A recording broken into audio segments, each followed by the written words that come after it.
The following program is intended for mature audiences.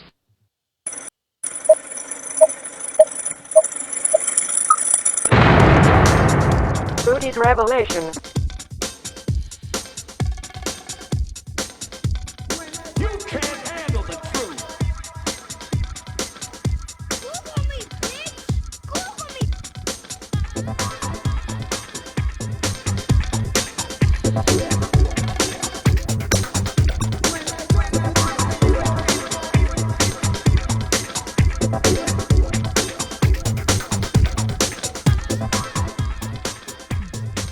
Hey everybody, welcome. Excuse me. Everyone, welcome to today's episode. It is November 8th. Happy Friday. So a couple developments. Apparently, they have called the Pennsylvania Senate race. David McCormick has won. The Republican David McCormick has won, ousting longtime incumbent Democrat Bob Casey. We're going to talk about the election, and still some outstanding races haven't been called. We're also going to talk about the misogynist Donald Trump names the first ever woman Chief of Staff, Susie Wiles. I'm going to get into these headlines and more coming up right now.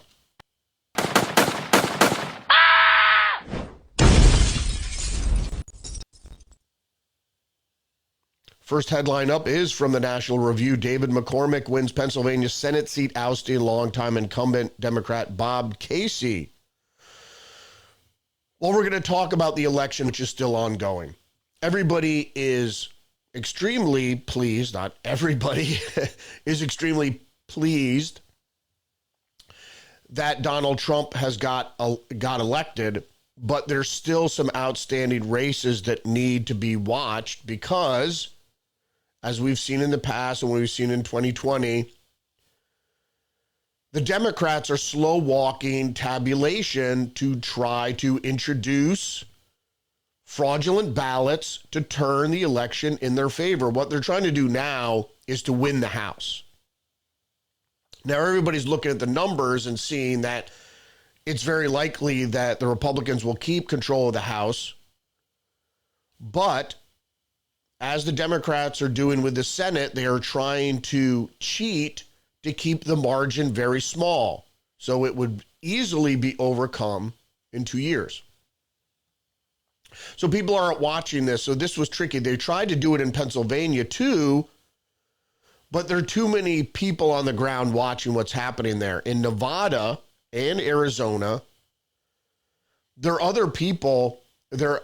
I suppose there are people watching these races, but it doesn't look like there's enough scrutiny, because how can you be 4 days out of the election and you're still only 56% of the vote being tabulated? It's really suspicious. All right, let's get into the election. So this is the AP. We're reporting now on the House, and this was only updated yesterday. Democrats 199, Republicans at 211. You need 218 seats to control the House. And we'll take a look at the Senate, where 45 Democrats to 53 Republicans. You only need 51 to control the Senate. But we have a vice president. So even if it's tied, the vice president casts the deciding vote, as Kamala Harris did with a certain budget and other policy, budget and other bills, that she was this deciding vote on the Inflation Reduction Act that actually increased inflation. We're moving on to One America News now, where Arizona Senate race too close to call. Arizona candidate Carrie Lake, the Senate candidate Carrie Lake, says the race to be the next senator of Arizona is coming down to the wire. Now, if we were looking at the race a couple days ago, Carrie Lake was down by 5 points, or 3 to 5 points, depending on when you look. This is a problem because now the Decision Desk HQ shows Lake with nearly 48% of the vote, while Democrat Ruben Gallego has 50%.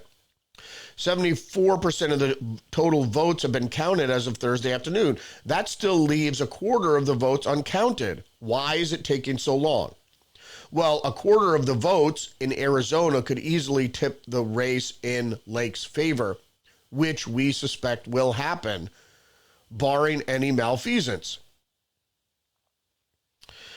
Carrie Lake said on X, "We need all hands on deck to cure the ballots and ensure the vote of every Arizonan counts." Indeed, why is that so important? Because this is the issue with election malfeasance done by the Democrats.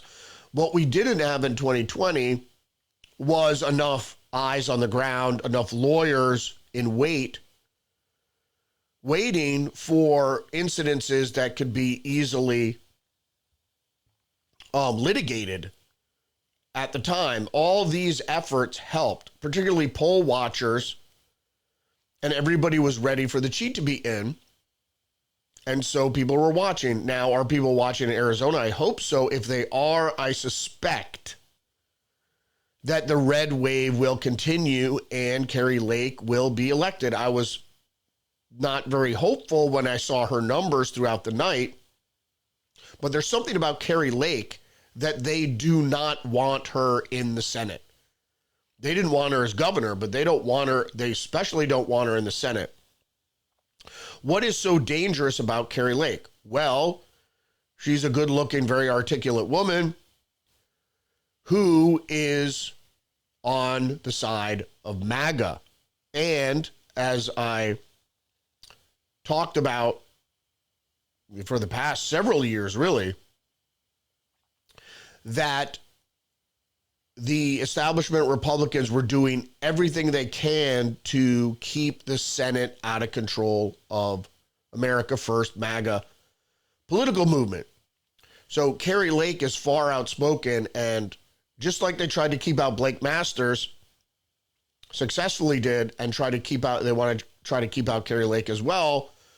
And now with Turtlehead, Mitch McConnell, stepping down as leader of the Senate, they're trying to install more establishment Republicans. John Cornyn in Texas and John Thune. Where is he from? Alabama? Not sure. All right, let's get back to some race headlines.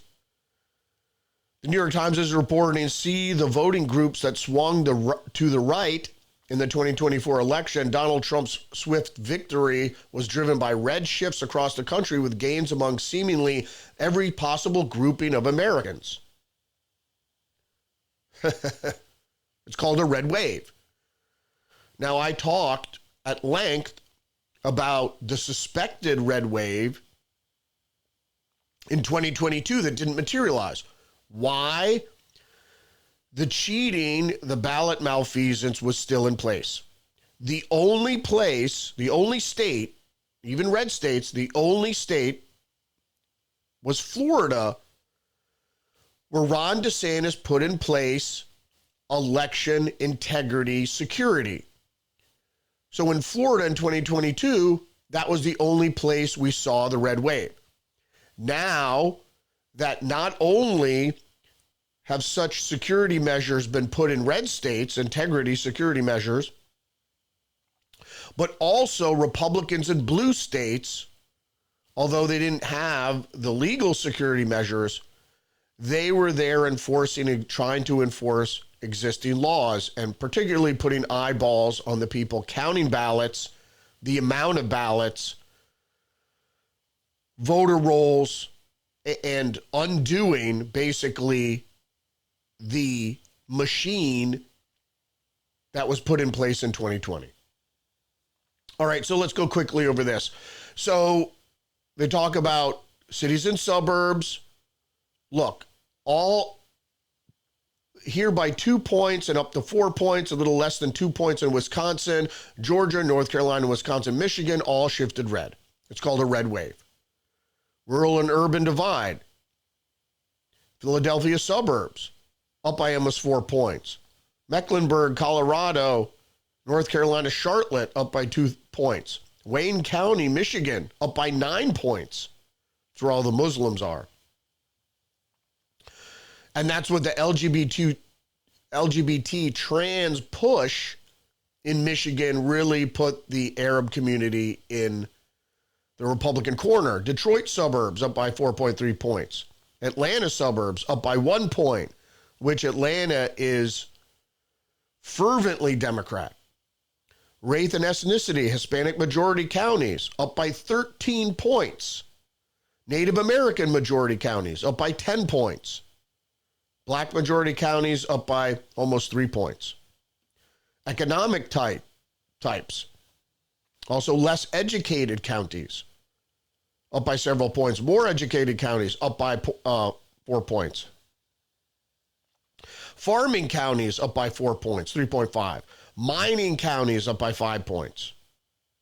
Manufacturing counties up by 3.5 points. And that's up on top of existing Republican voter counts. Also looking at age, younger counties up by 5.3 points. Middle-aged counties up by 6 points.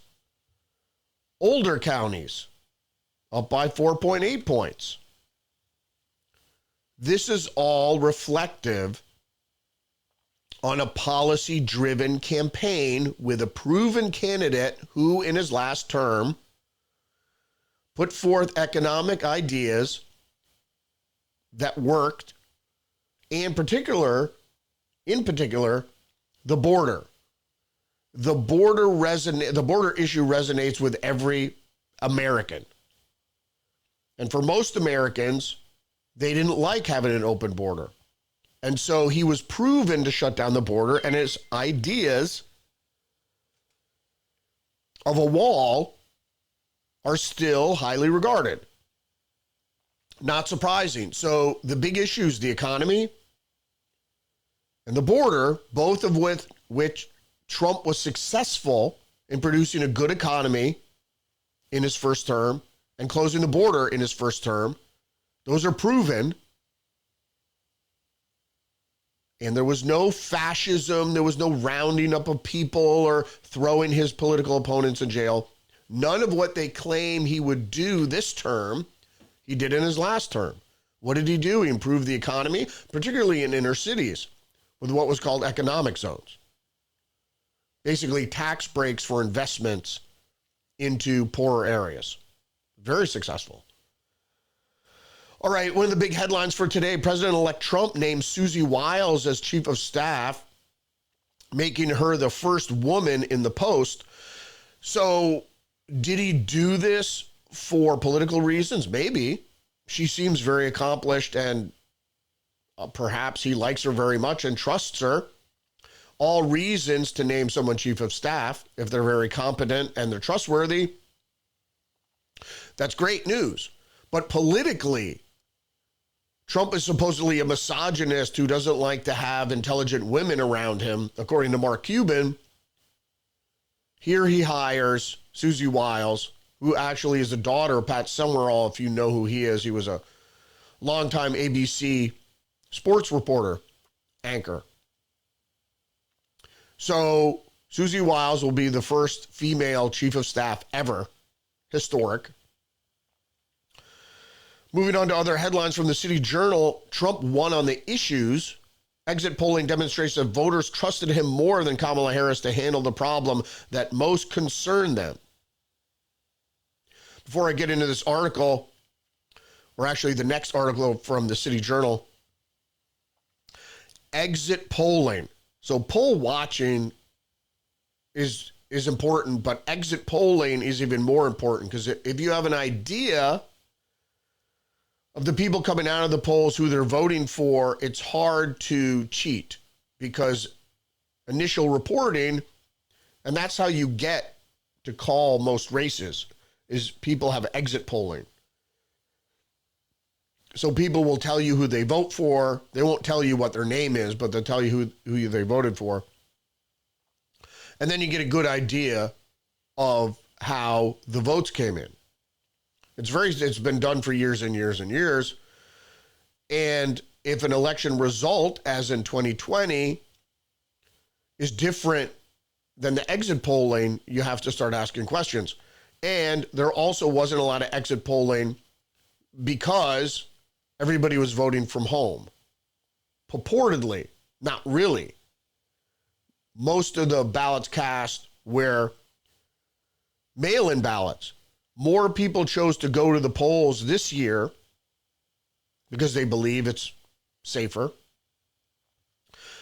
And they can't monkey with your vote, which was great, and a lot of places had early voting. So if there's no reason that you can't leave your house, like supposedly there was in 2020, you could vote in person and you get a more accurate result. Hence, red wave. Okay, there was a red wave. Everybody knows now, if you look at the polling data, the voting data from 2020, 2022, and 2024, you could see that they cheated in 2020. There's no way. That despite COVID, more people voted than ever before. Unlikely. And the real kicker was, and what everybody saw then, is that there was voter turnout, like 99% of people registered voted. The Democrats will say, oh, well, that's, indication, it's indicative of people being able to vote. Everybody's able to vote. But what the Democrats were trying to do is match the fraudulent ballots with, because you can't have more fraudulent ballots than you have registered voters, which happened actually in some counties. So they had to have just enough that they registered. Here in this election, you had more people going to the polls. If you look at the amount voted to registered voters, it went back down to what is usually seen.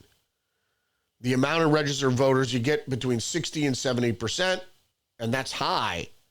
You never get 90% of registered voters voting. That's just the majority of people in America are not politically inclined anyway.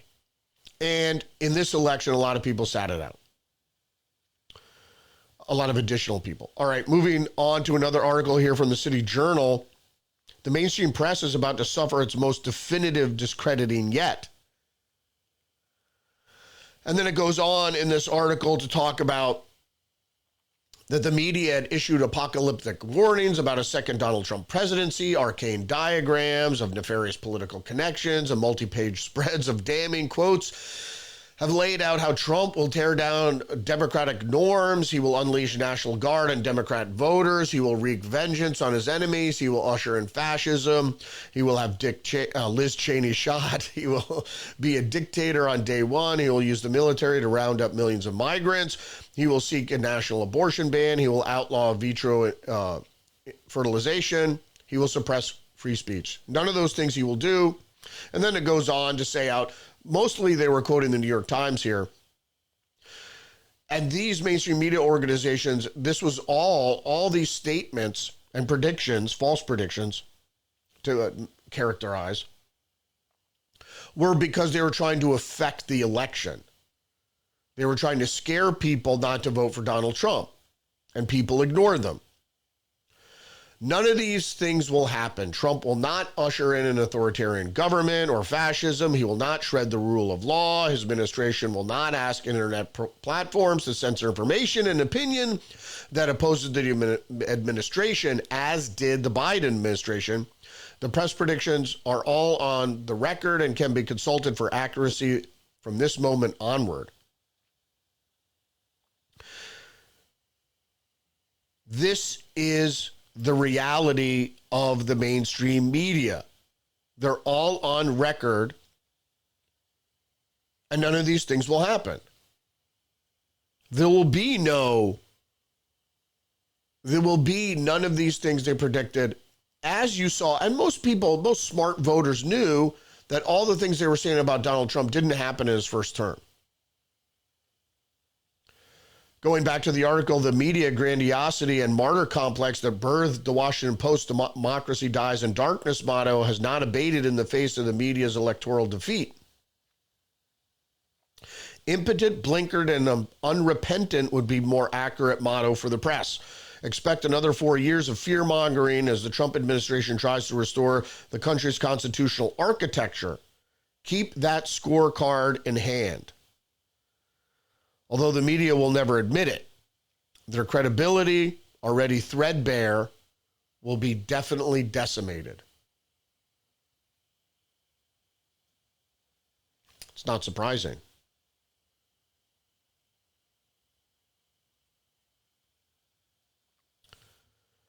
I don't know why people trust the media at all. I go on this podcast day after day after day, particularly on Mondays, and I do a review of the mainstream media and show how they lie, the people from the press. Now, they report facts, but they mischaracterize those facts. And that is where the lie is. So if you see Maggie Brennan on Meet the Press, she browbeats her conservative guests on issues that are debatable. And you saw her do it in the debate. Was it the fight? Maybe it was the vice presidential debate. I forget which debate it was. I think it was the vice presidential debate, where they fact-checked during the debate on statistics that the FBI issued that everybody knew were false. Going into more headlines here, the Federalist legacy media indict themselves when they blame the right-wing media ecosystem. Excuse me. Every year at this time, I have mold allergies, and I get a serious sinus infection like middle of November. And last year was the worst, and I have it coming on again, and I think this year will be even worse. So the Federalist reports that the legacy media indict themselves, but they blame the right-wing media ecosystem, people like me online or Joe Rogan. Now, I'm not comparing myself to Joe Rogan by any means, but where people go to find the truth because they know the mainstream media lies. But the legacy media can't deal with it, and so they label and mischaracterize everybody as misogynist or racist or sexist, that we're not on the right track, when that's all people try to do since the beginning of time. People have wanted to know the truth. And if you've ever lived in a real authoritarian regime, under an authoritarian regime, people don't listen to the state media, which is basically where the United States, where the West is living under corporate fascism. So the corporations that own the media put out propaganda to serve the state that they administer. And everybody knows that. And so why would you listen to the liars that are trying to deceive you against the reality of the truth that's out there? So people go to alternatives. Just like I said, if you live in an authoritarian country, you don't listen to the state media. You go and you talk to your neighbors. You look at subversive material. The Hollywood Reporter has a headline, "Media's crisis point, it's losing relevance and scorned in Trump era. Reboot may be next. Former President Trump's decisive victory on Thursday will cause media outlets, particularly those fashioned themselves as nonpartisan, to rethink their strategies." Oh, they're not nonpartisan. their state media. So the corporate fascism developed a false dichotomy and built basically a uniparty. So on the right, you had neoconservatives who are basically liberal, and neoliberals that are capitalists despite their leaning towards a socialist ethic for the plebes. All right, let's move on. The Telegraph in the UK is reporting The Guardian, the newspaper there, offers therapy to staff after devastating Trump election win. It's so devastating. The newspaper vows to support workforce following Republican candidates' upsetting victory. Again, devastating and upsetting, in quotes, the Telegraph says, The Guardian says. Many of you might have seen all the libtards online crying and kvetching about the terrible Democratic election. These people are completely delusional. The problem is you're upset because you're making decisions based on emotion, which you shouldn't do. You could consult your emotion, but you don't make your decision based on emotion. And the problem is their emotional state is based on their delusion. So my nephew, who was trans one time several years ago, I might have mentioned this a few times, during Thanksgiving, slammed his fists down on the dinner table during Thanksgiving dinner, screamed, but the world is gonna, you don't understand. And I hate hearing this from hysterical people. You don't understand. The world is gonna end in 10 years, and left the table and ran upstairs crying. Now, my nephew isn't 16 years old. At the time, he was in his 20s. This is the problem, is people are deluded into certain ways of thinking that are, I have to blame postmodernism because it is subjective. If you think you're a woman and you have a penis, you're delusional. Now, I'm not going to digress into the whole thinking of as an adult in this country, you're free to do whatever you want. Love whoever you want. If you think you're a woman, great, you're a woman. But the problem is elevating this in a political discourse for a delusion, a certain gender delusion that happens to only 0.01% of the population, and I think is chemically induced, deserves further discussion. But the problem is it's not part of the political discourse. And then you have people that aren't involved in that are deluded themselves into thinking they're a support group for these people. It's the same reason you have white liberals thinking that they're champions for the inner city black community, and they don't even have any black friends or friends in poorer inner city communities. They're deluded in their head that they think they're championing the disenfranchised. Let the disenfranchised champion themselves. Or ask what Jesus would do. Reuters is reporting after Trump's win, many despondent Americans research moving abroad. Well, we talked about this yesterday. Apparently, Elon Musk's trans child is moving. Many people said they were going to move, and now you even have Michael Cohen. He was online saying, I know I said I'd move, but now I'm not moving. So there, you move. This is my country too. So all these people that make these bold statements and threats, and they never carry them out. Rob Reiner said he would light himself on fire if Trump won. So we're still waiting for the self-immolation of Rob Reiner. I don't really want to see that. I don't believe in people hurting. Other people are hurting themselves.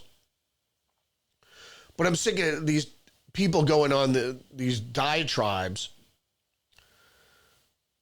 about what they would do, and they don't even go and do it. What the Democrats are planning is resistance. It's going to be very similar to what they did in 2020 or 2016, excuse me. But that is old and tired approach now, and people know it.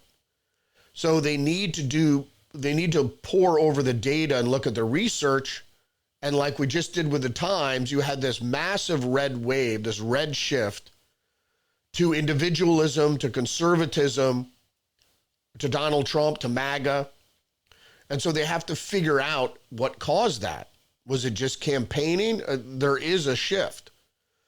And the shift, in my opinion, the blame should be put on the liberals and the postmodernists for their fanciful ideas, which at first seemed radical. And at the time when people were very, very traumatized by COVID, and which is the best time to interject ideology, that people accepted it. But after years, they started to sour on these ideas. All right, the Federalist is reporting Kamala Harris was a terrible candidate, and Democrats need to be honest about that. Indeed, they do.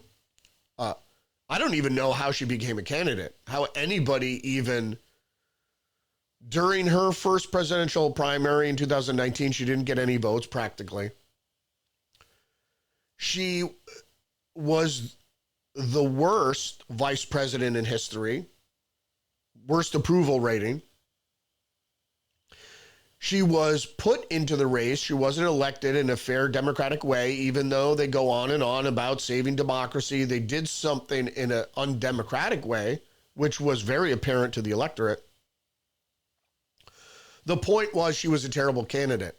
She couldn't speak extemporaneously, which is difficult for most people to do, and in such a way that was convincing. She's very inauthentic just as a person. And to make somebody who's inauthentic seem or come across authentic was very hard to do. Even though they had the masters of the game prepping her and coaching her and doing all these things, she couldn't, like most people, can't talk or speak intelligently for 20 minutes or more. And if you're a politician, you have to do that. And if you're running for the most important political office in the world, you certainly have to do that. You should be able to be a grand orator, and you should be able to speak for more than an hour, teleprompter or not. And that's hard to do. Going back to the headlines, the Daily Mail, who lame duck Joe Biden blames for Kamala's catastrophic defeat as Democratic Party tears itself apart. Who does he? Who? Well, the article says he blames Nancy Pelosi. It's the Democratic machine itself. It's really the establishment. And I've been talking about the establishment since before Obama. Hope and change and all that stuff. He was part of the establishment. He's actually an establishment construct because the establishment knew that their popularity was waning and that they were corrupt and people saw them as corrupt and that they would go to develop things and they would actually block development and then they would try to improve things and they'd actually make it worse.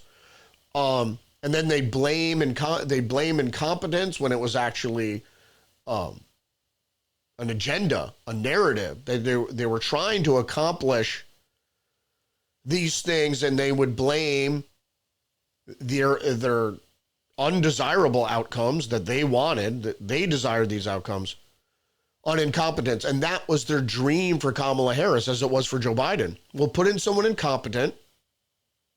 We'll push through our agenda. It will have the results we desire, but it won't be desirable for the majority of the population, like COVID was and the lockdowns and all these things. You know, millionaires made millions, but it was undesirable for the public at large, and we'll just blame it on incompetence. So that's what they do. The reality of it is the establishment is weaker now than it was before. The problem with 2016 is they mischaracterize what the election meant in Donald Trump. They sidelined Bernie Sanders. Donald Trump and Bernie Sanders were both anti-establishment. They sidelined Bernie Sanders and put in an establishment candidate in Hillary Clinton, and people didn't want the establishment, so they voted for Trump. So they did the same thing in 2020, and they just cheated to make it happen. Joe Biden was the establishment candidate, and they shoehorned him in.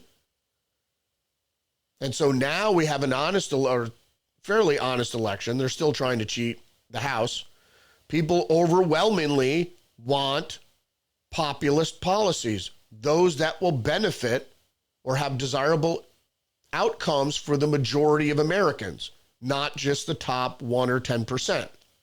That ended up, the elite were the ones that ended up benefiting from Joe Biden's policies. Oh, look at the economy. 80% of the population aren't invested in the stock market.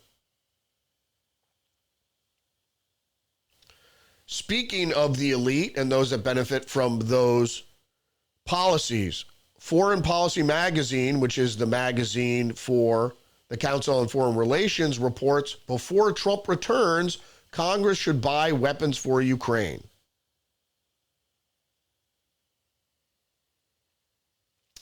NATO started the war,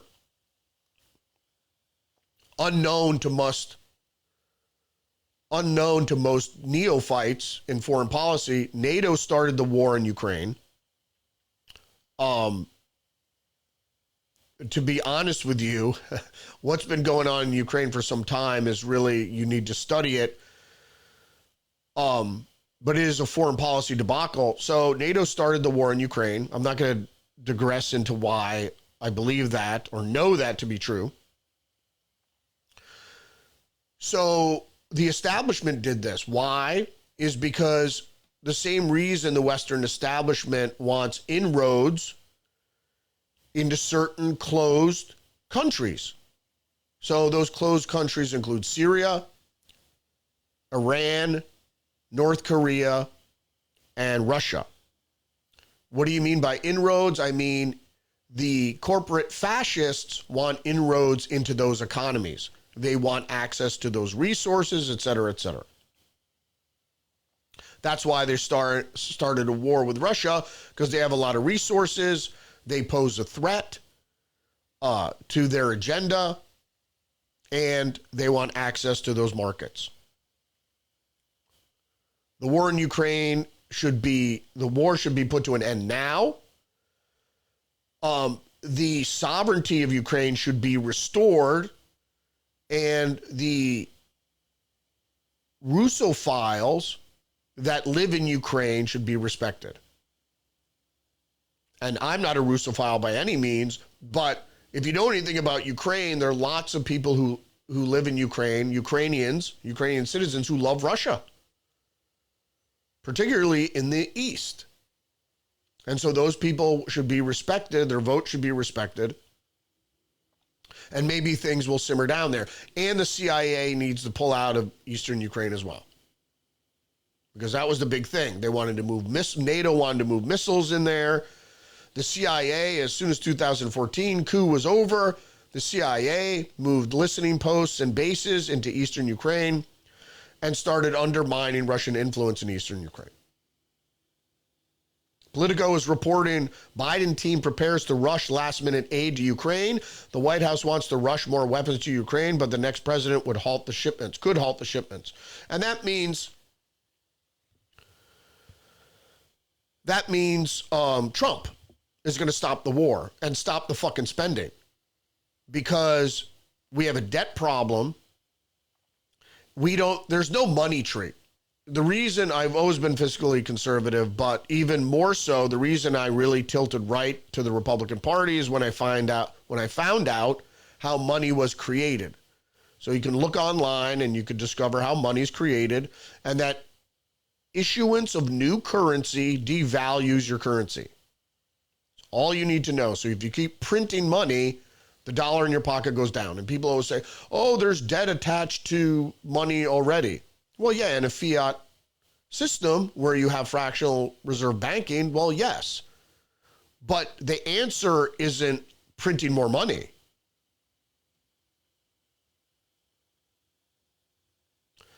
Washington Times is reporting judge strikes down Biden's parole deportation amnesty for illegal immigrant spouses. What is this about? So what they did is all the illegal immigrants that came in were processed, given a court date, and granted mass parole. So they didn't do it on a case-by-case basis, which really is illegal because you're supposed to determine the facts of the case before granting parole in individual cases. So mass parole already is illegal, but that's what they do. They say, yes, you crossed illegally. We're going to look at your amnesty. You're going to look at your asylum case. Come back in 7 years or whatever. You're on parole. They take your name down. You're a parolee. And once you're granted parole, people don't understand this. They're like, illegal immigrants or non-citizens aren't able to collect social services. If you're granted parole, yes, you are. So this bill, or this is what Biden was doing, was people that came here illegally and then they called to have their spouse come, that those spouses were automatically granted parole already. Then they can't be deported. And that's the reason once you grant them parole, then they can't be deported because technically they're not illegal anymore. They haven't broken the law. They've repented their sins, so to speak. And so everything's good. New York Post is reporting New York City to end controversial program supplying migrants with prepaid debit cards. Why was that a bad idea? My problem isn't with immigrants or even the race of immigrants or anything. As I stated before, there are a certain amount of workers in the country. I know this is a simplified analogy. There's a certain amount of workers in the country. If you bring in more workers, then the value of those workers goes down. And that applies to also legal immigration. If you have tech workers, American citizen tech workers, and then you allow in 10,000 tech workers from India, then the value of those tech workers will go down. It's just basic economics. In any case, going back to migration, illegal immigration, the U.S. government, state governments, and city municipal governments were trying to help. We're a caring sanctuary city or whatever. We're trying to help the migrants and just giving people money. This is what we found out during COVID, and that we found out again most recently. And this is why when you spend money on this, it's terrible. I'm going to put a meme out about this later. Giving money to people just to survive doesn't do enough to spur growth to offset printing money for these people. So what happens is you give people money. Give a man a fish, he eats for a day. Teach a man to fish, he eats for his whole life. Giving somebody money, that sure they spend it, so it does spur some local economic activity briefly. But it's like if you loan somebody money, not only you get that money back, but if you loan the money to build a business, then that business creates growth, productivity. And so if you're putting money out there, even if you're giving people money, whether it's a grant or whatever, and they use it to build a business, you're going to get more and longer economic productivity than if you just give somebody $500. And that's why universal basic income doesn't work, because if people are paid to sit at home, they're not going to go do anything. They're going to sit at home. And that doesn't create economic activity at all. Fox News is reporting incumbent San Francisco mayor concedes to opponent amid concerns over homelessness, drug overdoses. Democrat challenger Danielle Lurie defeated incumbent Democrat San Francisco Mayor London Breed. So, what'd they do? From the pan into the fire, I think it was. From the fine pan. So, you get rid of one liberal for another liberal. Over concerns over homelessness, drug overdoses, and crime. He had to backtrack so many times with homelessness and with crime bills and all these different things. So London Breed is out.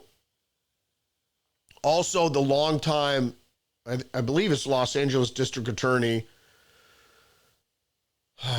he's also voted out. So even San Francisco Democrats are voting out these far left liberals who are soft on crime and homelessness, because what happens when you do that? Well, those blights get out of control.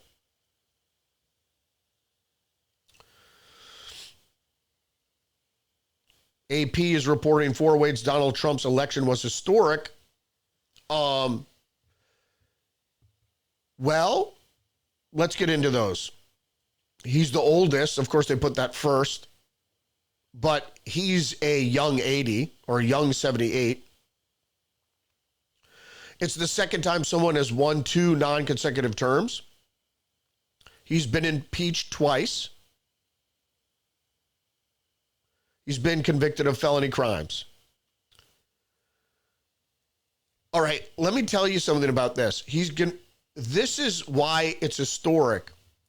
The establishment has never went after somebody so hard, period. And it is historic because of that. It is also historic that he survived. And not only he survived, he thrived by winning another term. So except for the fact that he's the oldest, the 3 other historic outcomes were because the establishment tried to keep him down, and he overcome them. He won a second term, non-consecutive term, because he would have won a consecutive term if they didn't cheat. He was impeached twice and was reelected, and he was impeached twice because they were trying to keep him down. And he was convicted of felony crimes, if you want to call them felony crimes. It was really one crime, and it wasn't even a felony. It was a misdemeanor that was elevated to a felony because they were trying to keep him out of the White House. All those 3 things that are historic were brought about by the establishment trying to keep him out of office.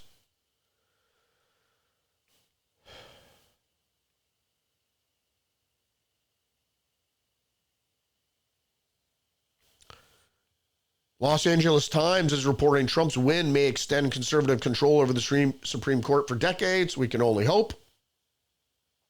Wall Street Journal, Fed readies a rate cut and faces these 4 questions. A reduction days after the election would shift the focus to what could stop officials from cutting in December. Well, this was the original, because this is from the 6th. This was the original thought process, but yesterday they cut the rates.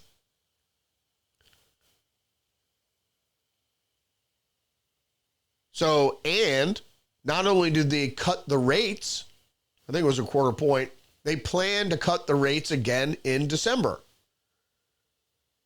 And what I mentioned a few days ago was exactly what happened. If Trump is reelected, they'll cut rates sooner.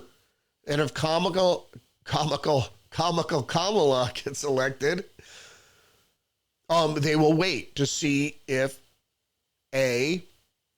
inflation returns just on her election, or if she passes more spending, which will raise inflation, which means they'll have to take a different tack. But now that Trump's elected, not only do they cut the rate right away, but they're planning another rate cut in a month.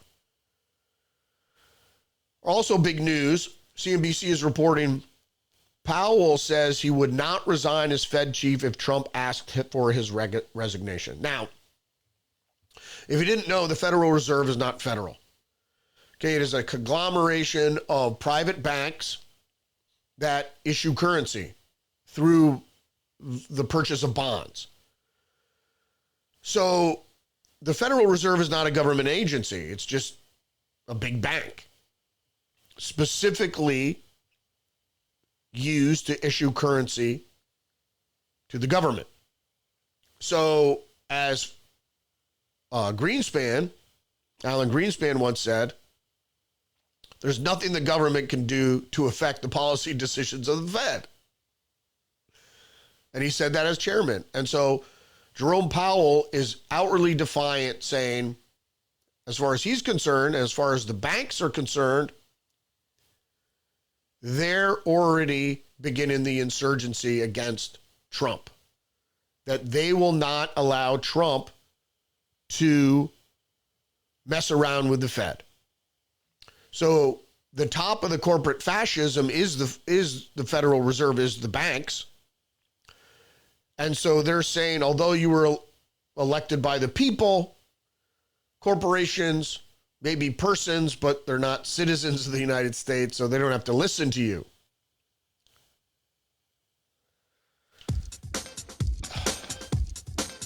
Was that about an hour? I think it's 48 minutes, 46 minutes. Thanks for joining me today. Don't forget to engage the channel, like, subscribe, give me a thumbs up, share the podcast, leave a comment. Monday through Friday, go live 10 a.m. or thereabouts on Rumble. Soon, maybe YouTube as well. We'll see. I haven't been getting any strikes lately, so I'm tempering my optimism there. So Trump isn't a misogynist because he elected, or he chose, for his chief of staff, the first woman to ever sit in that position. That's historic. Don't forget, you're under attack psychologically, biologically. The corporations will not stop to try to inject falsehoods into your mind to put you in a great delusion, as the Bible says. And the corporations also won't stop putting poisons in your food and drink, in your air, your water, whatever. We hope that'll change if RFK gets a supervisory position. Check me out on social media, XGetter, Minds, Facebook, Truth Social, Locals, and check out my other website, libpop.org. Learn about libertarian populism. I might be disbanding that site. I have to tighten the belt, the financial belt, and so all these subscriptions, and I think libpop.org is hosted on a provider that is just overcharging the shit out of me. So there are other ways to go about it that are cheaper. So have a great weekend. All you Republicans out there, celebrate this weekend the mighty red wave that ushered in Trump again for a historic win. But this red wave we should have saw in 2020. We should have saw in 2022 in particular. But this was a Democratic outcome. And so for all you whining liberals out there, I thought you wanted to save democracy or some shit like that. So, and don't worry, nothing's gonna happen. People will be deported, so I'm sorry about that. I'm not sorry about that, but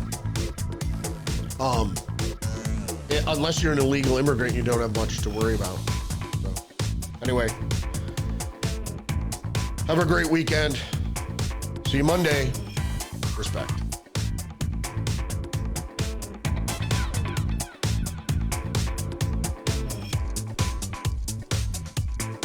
Rudy's Revelation.